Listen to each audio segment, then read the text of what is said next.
Aloha, welcome to February 2026 and our Floral Sanctuary Healing Experience.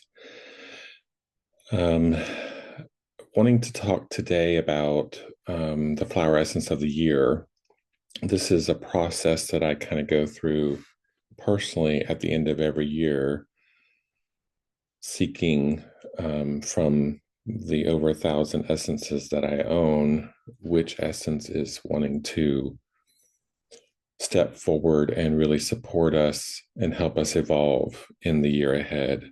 And it's always fascinating to see which flower pops in, and it's usually like very quickly they're popping into my awareness and asking to be utilized. And last year the essence was Warta, a very striking flower from Australia.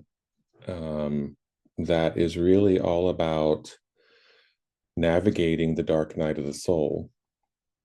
And if you think about the last year, we've been through some really deep places, individually, collectively. Most everyone that I know and talk to who is aware is reporting some kind of deep transformational process that they've been in and through.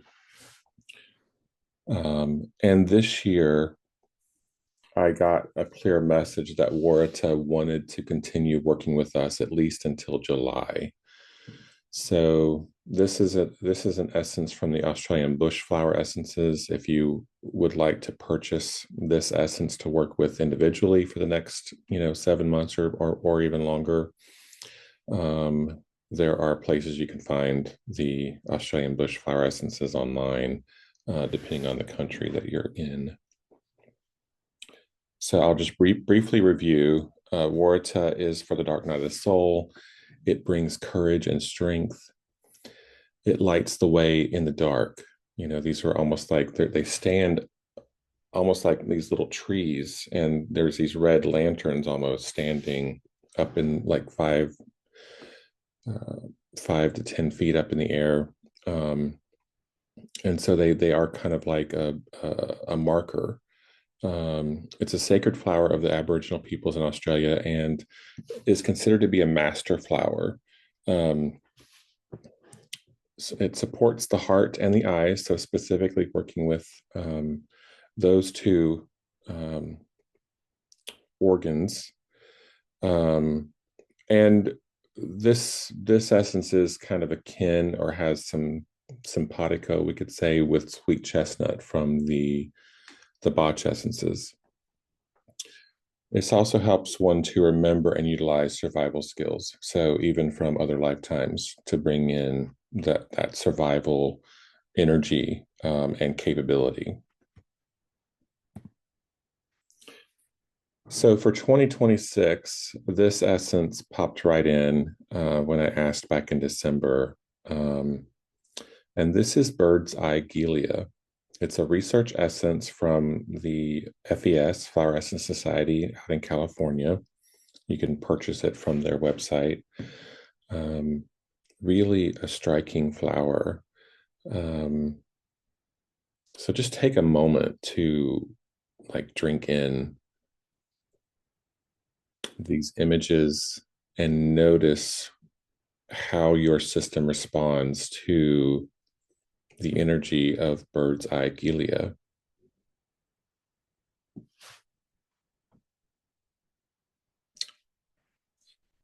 Yeah, so what I think what I want to say before we go through the next few slides is I have felt for some time that this first 4 months or so of this year would be the most really challenging and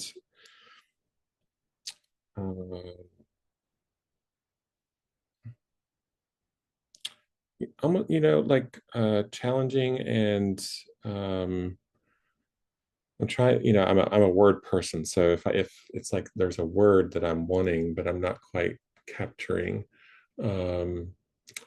tenuous. Tenuous is a good word of this decade, actually. And I think this is a powerful decade overall. And I don't think the intensity of the decade is going to be slowing down anytime soon. Especially as, we have Neptune has moved into Aries and we have Uranus moving into Gemini, so air and fire is really kind of, and Pluto's in Aquarius. So we've moved from earth and water into fire and air. And so that brings more of a sense of things speeding up and things moving quickly. But what I have felt for this particular part of the season that we're in is that a much higher perspective is needed for us to really navigate successfully.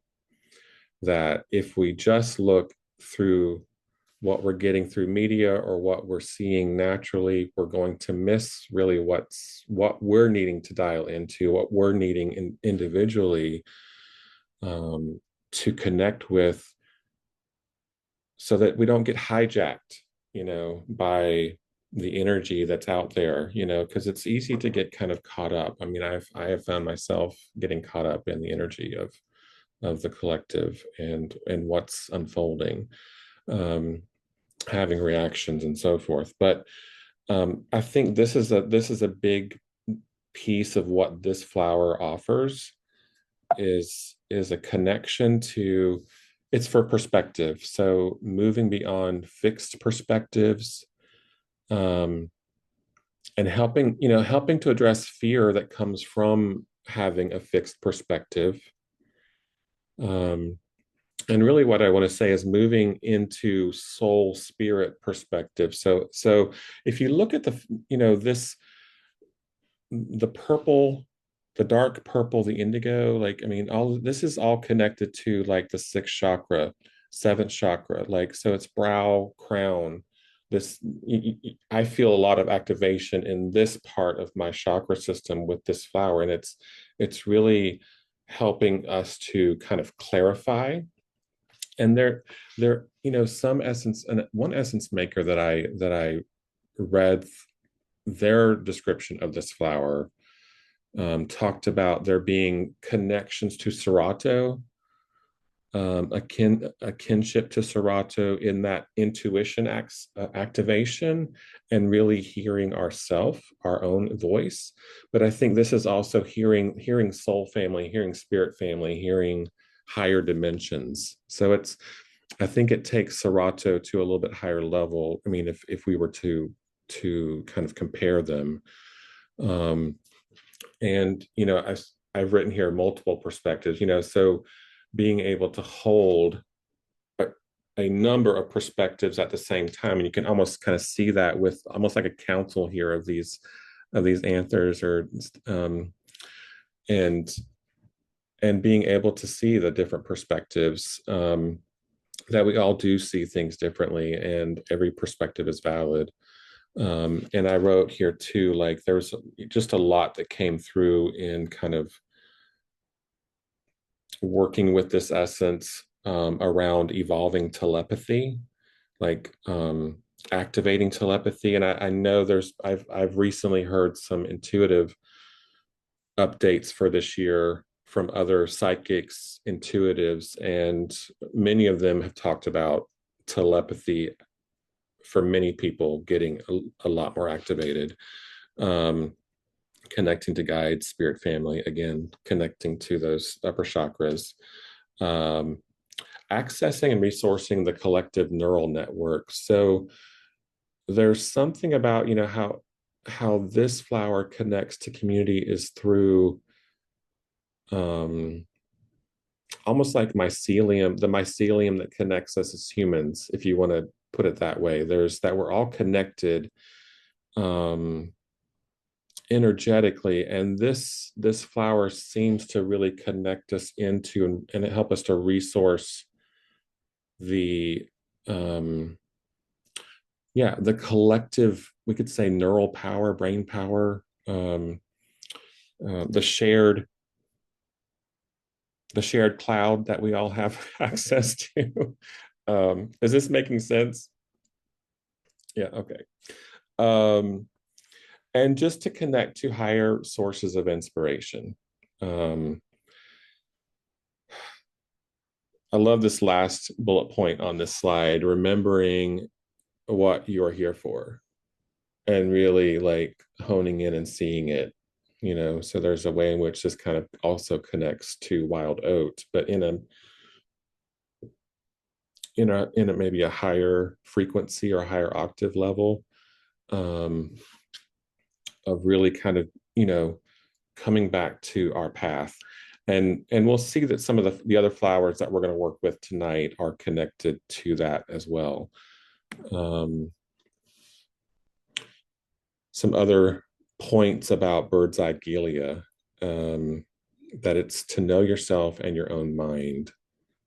Again, here beautifully, like being able to know what's mine, what's not mine, and to really tap into the creative impulses.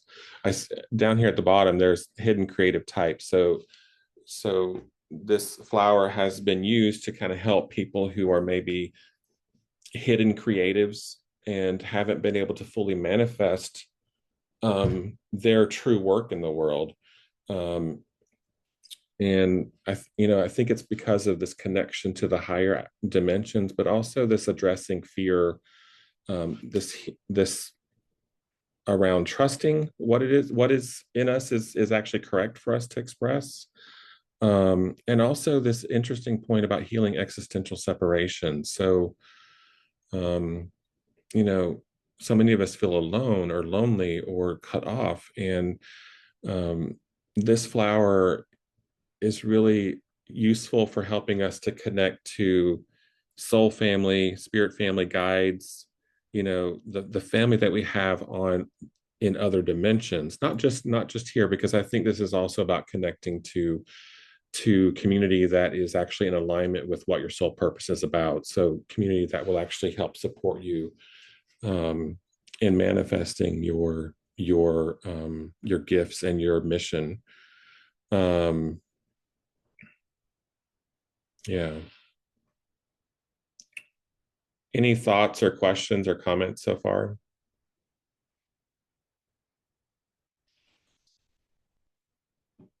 And you can just raise your hand or just unmute yourself and start talking. It's fine. I'm going to go ahead and read this description from the FES Hope formula. This flower is also in their Peaceful Passage formula, so it's been used in hospice work, which makes sense, kind of connecting to our family beyond this life, and dealing with the fear of kind of stepping into the unknown. I mean, there is, like you said, Linda, there is something very striking about the center of this flower. And I think of like Black-Eyed Susan has that really dark center to its flower as well. And that one is really more is about addressing emotional content in the system that has been somaticized into disease. So there is like this unconscious working that Black-Eyed Susan does. And I kind of feel that here with this, but it's more connected. Black-Eyed Susan is more about the solar plexus chakra. This one is more about these upper chakras, and I want to say recovering the gold, recovering the divine aspects of ourself that we have either split off from or lost touch with, or have gotten overshadowed with just living in trauma. So this is part of the description from FES Hope formula. Bird's Eye Gilia flower essence facilitates a profound interior state of strength and spiritual sensitivity. One is able to hold a greater awareness for divine intention and meaning, even when the outer reality of worldly affairs may seem uncertain, destructive, or chaotic. That seems pretty apropos for right now. The soul is fortified through this inner knowing and alignment. And as a result, one can act with greater assurance and intention, overcoming feelings of insecurity, anxiety, or isolation that can paralyze, be numb, or otherwise stymie one's forces for active willing on the earth. Uh, so really beautiful. I think we're, especially as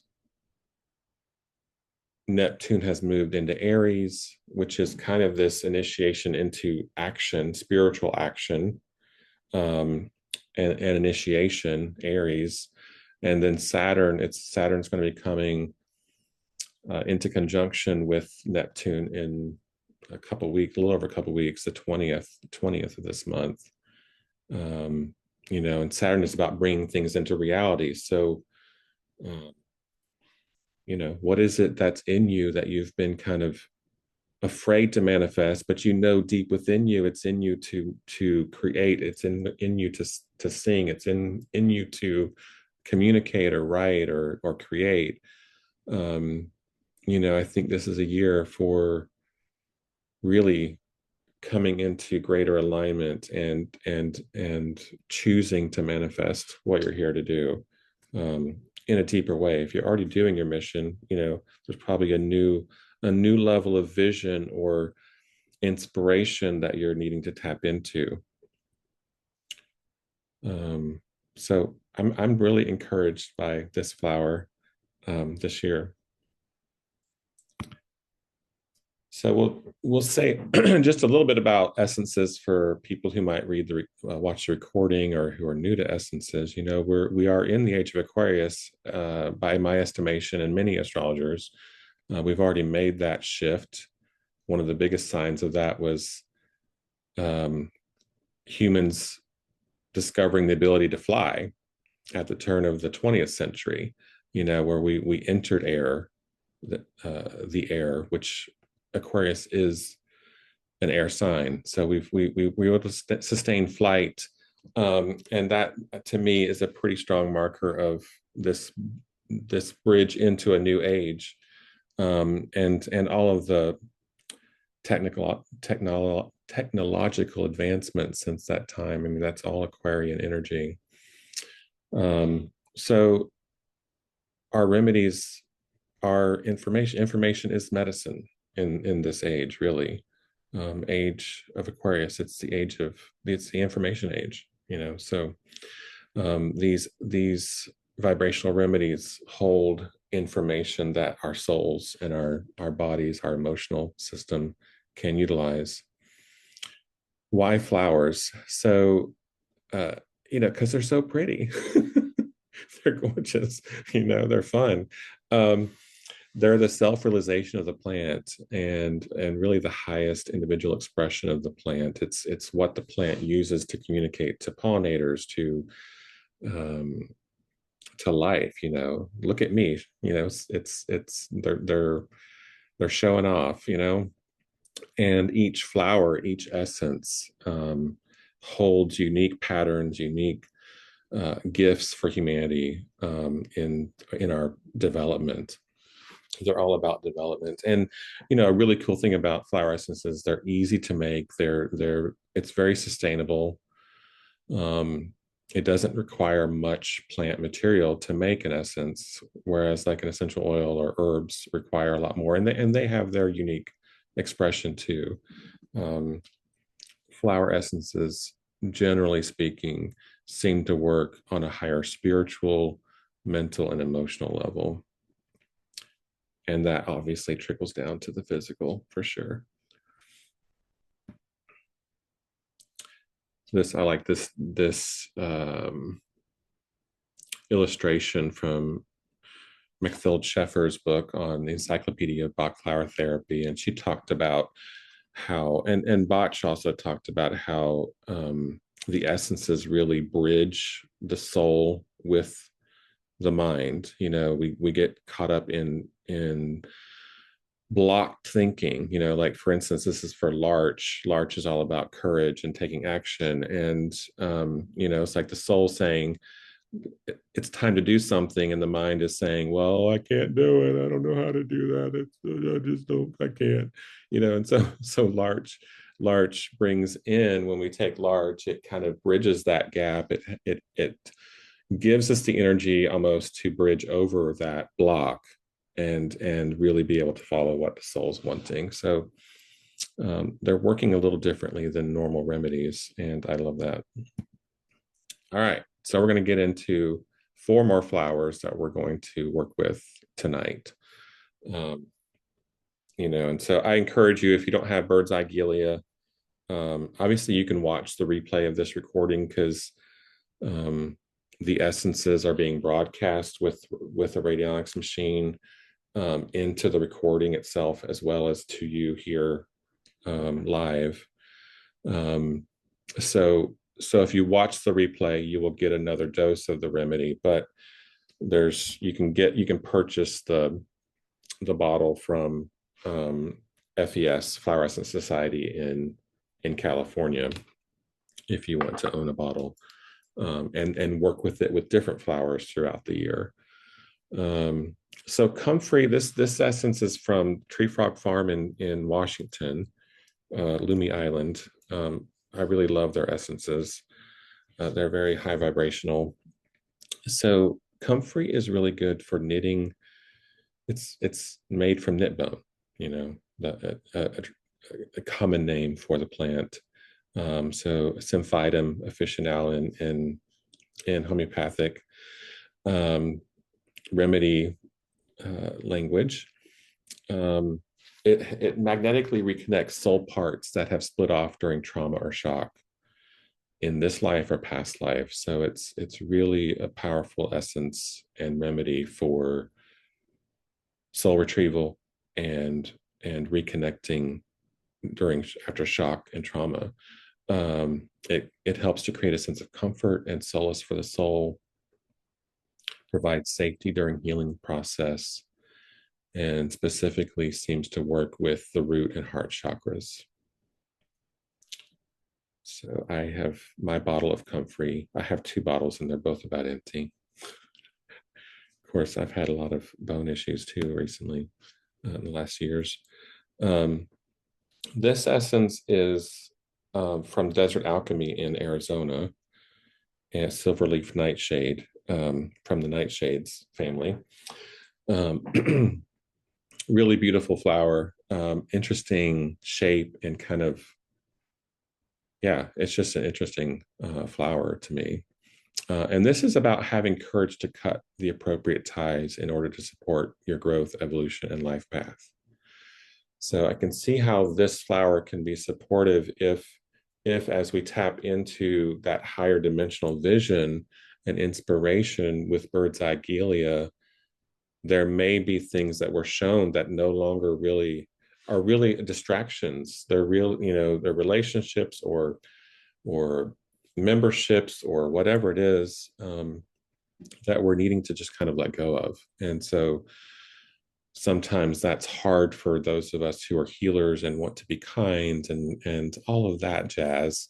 So this essence helps us access some tough love, helping us overcome our fear of owning our power, moving from our head to our heart. And that was something also, Lynn, you mentioned the heart with bird's eye gilia, and that was also, so I don't know if I wrote that down. I didn't put it on the slides, but that bird's eye gilia helps us to connect vision to the heart as well.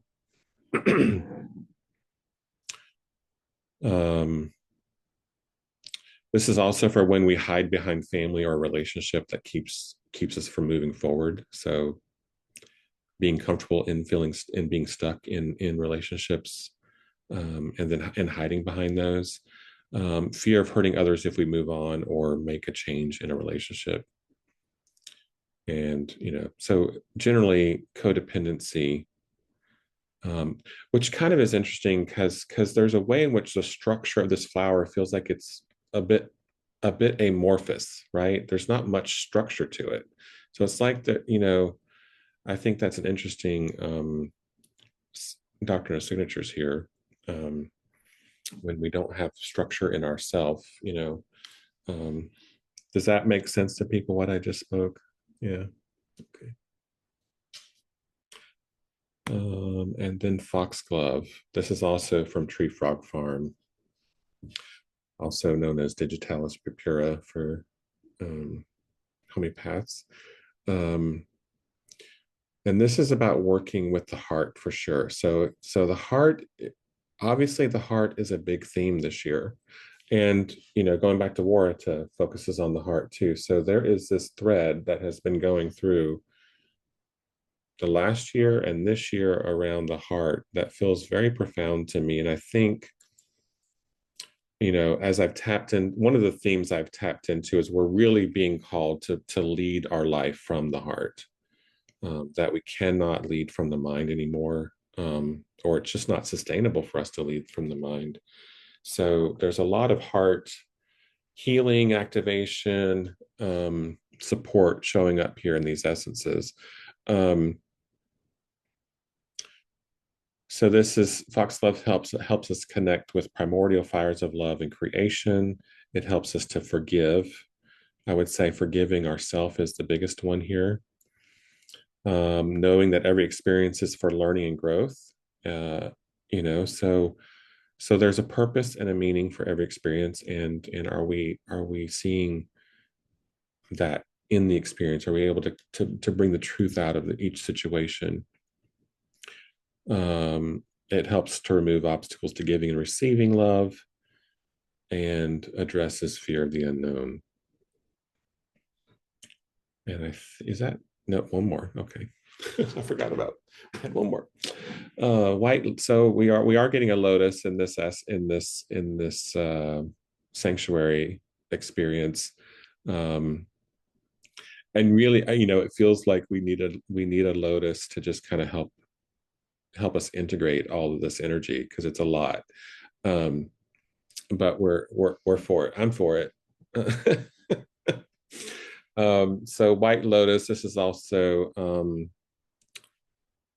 I think Nymphaea alba, a deeply balancing remedy. It allows for a strong yet gentle alignment of the chakra system. So the lotuses very generally do deeply address the chakra system. And obviously the white would be more throughout all the chakras, and some of the other colors would be more specific chakras. Chronic infections is here, and I know that David Dalton from Delta Gardens uses a lot of lotuses in his blends that he uses to address viral infections. That lotus helps to go in there and kind of get deeply into the DNA, and where the infection is held, which often is kind of deep in the chakra system too. Brings peace at every level of being, and for when we inflate or deflate ourselves. So that is our group of flower allies tonight. Quite the volunteers here. Any thoughts or questions before we jump into the healing portion of our time together?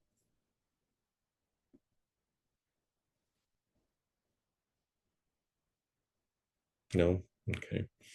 So from here, just to give you a little bit of lay of the land, we'll take about 20 minutes, and I'll just invite you to turn off your camera. If you're in a position to be able to lay down in a bed or recline, that would be what I would recommend, just to put your body in the most optimal position to receive. You don't need to meditate like with a specific intention or focus. It's more really about receiving. So you can close your eyes. Some people go to sleep. That's okay. And just notice what happens in your body, in your awareness. You might have memories, you might have visions, you might have emotions come up. Just allow, like whatever comes, just have this accepting attitude if possible, an allowing attitude. If you find something uncomfortable, I would invite you to breathe, focus on your breath, and allow your breath to kind of ride any waves that might show up. If something is uncomfortable, it would generally be very temporary. Um, and just see, just let yourself have your unique experience. It's going to be different for all of us. So I'm going to go ahead and turn off my camera. I might jump in here and there with some a guided practice of some kind or intention or so forth. But for the most part, this is going to be in silence. Enjoy your journey. And I just want to express gratitude to these flowers for supporting us.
So I'm feeling to invite us to, at the beginning here, just to acknowledge something that might be a challenge or a pain point. And I'm going to give you an idea of how to do that. Um, and you don't need to do this, it's just an invitation. Um, at times, I feel alone. That's one for me. And so you could, at times, I feel, and then fill in the blank. Or at times, I am what? Um, and letting this be something where you're struggling, where you're challenged, and maybe find a couple, 2 to 3 of those statements. And then when you've done that, just allow your body, your mind to go into a deeper place of surrender and allowing.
I'm going to jump in here with another invitation, and I invite you to honor where you're at in your journey.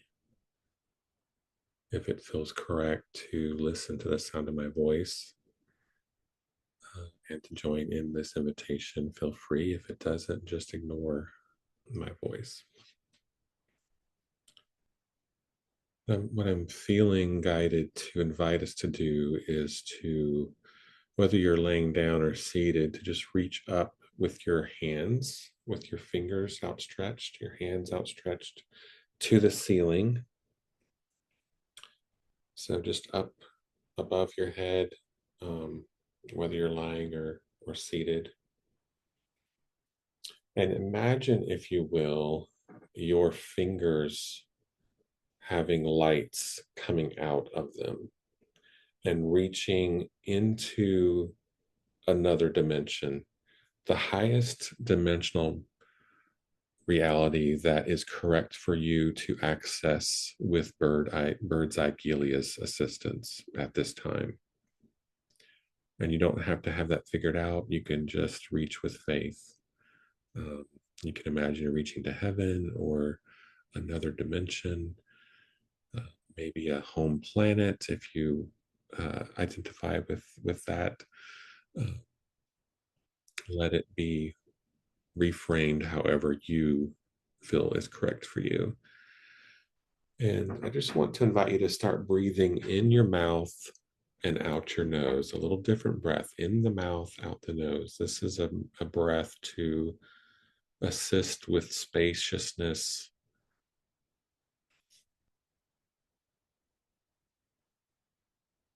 and soul intelligence.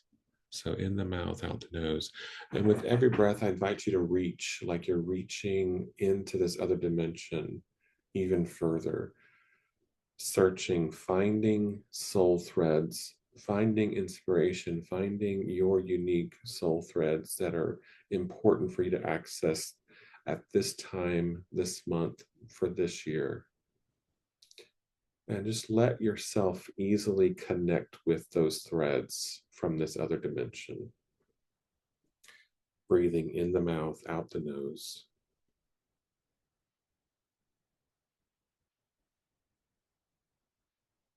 Really tapping into that sense of ease with this process.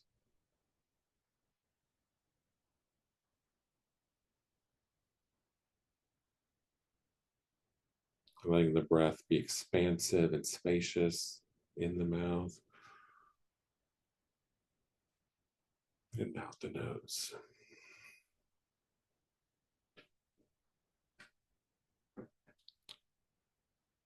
And when you feel like you have connected with those threads, or even if you want to, by faith, know that you've connected with what you needed to connect with for your highest good, for your soul's path in this life, on this planet, I want to invite you to almost to pull those threads down as if you're pulling them out of the sky, pulling them from this other dimension, pulling them down with every breath in the mouth, out the nose,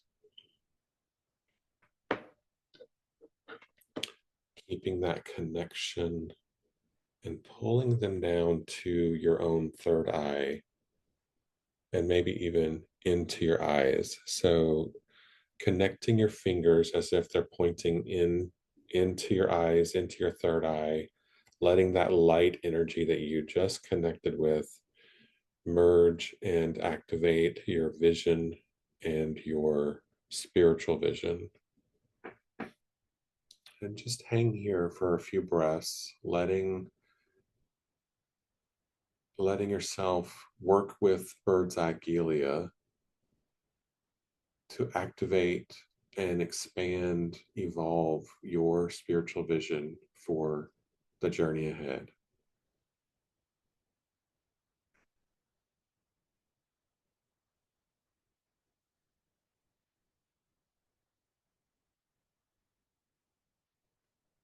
Imagining yourself seeing what you need to see as you move through your life. Imagine yourself remembering what you're needing to remember in your dreams, throughout your life. Imagine yourself recognizing the people that you're needing to connect with.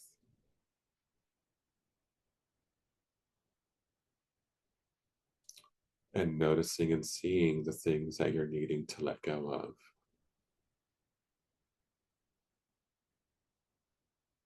Your vision being clear and activated for your soul's highest good. And when that activation feels complete, I invite you just to relax your hands to your side, and we will continue this journey for a couple more minutes and then we'll end.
So I'm going to invite you to express gratitude in whatever way feels good to you, to these flowers and to whatever spiritual allies were with you during this journey tonight. Thank you for being with us. Thank you for sharing with us. Thank you for supporting us.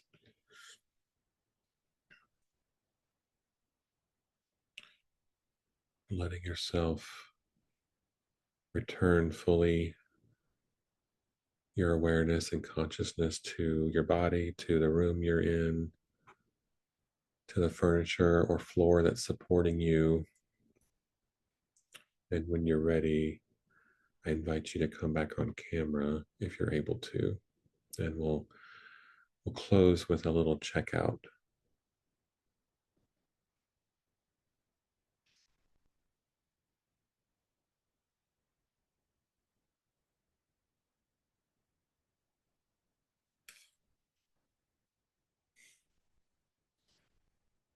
So how was that? How was that for you? If you care to put something in the chat, or feel free to unmute yourself and speak. And there's no requirement to share either. So that was really beautiful. And I kept feeling the invitation to drop into my heart with gentleness. mm, And the intuition that came to me is this idea that when I kind of saw how when faced with this perception of chaos out there, my default is to tighten and like want to control. It's like an attempt to control. mhm. And instead, I was like noticing this invitation. What if I let go and drop into the heart? And there was this gentleness about it that was really It's just what I needed. It was really wonderful. Beautiful. I love that. Yeah, one of the things that popped in for me, kind of in a way, feels like it's resonant with what you're sharing, Linda, is like I feel like some of us are going to be invited to, I know this has already been showing up for me, but I think many of us, instead of pushing or forcing, like I think we're really being invited to rest. Um, and it's not a rest of laziness or not doing anything or but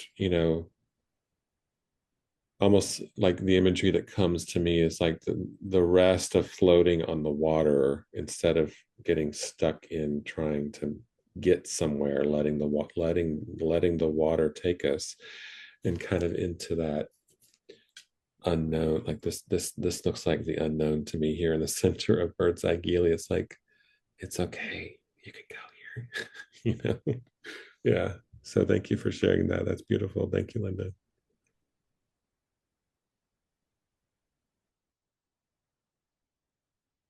Mm.